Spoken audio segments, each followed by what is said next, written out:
मैं ललिता दीदी घर गे रहे हो ओखर यहाँ बड़ी माल देखे बर ओला बने नहीं लागत है कि हिस्सा आई बने नहीं लागत कथे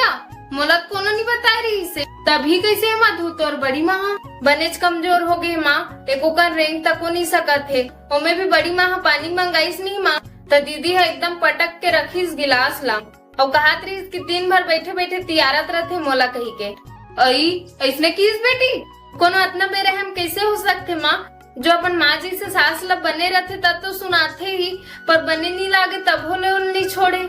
इतना बेदर्द कैसे हो सकते कोनो इस समय में अगर दीदी साथ नहीं दी तो कौन दी माँ आज अगर वो अपन सास ला परेशान करे थे तो कल तो ओकरो बहु ही ना माँ उहिल नहीं समझे बेटी आजकल के मन अब देख ना माँ दीदी हा लइका मन के सामने ही ओखर मन के दादी से ऐसे बर्ताव करत रही से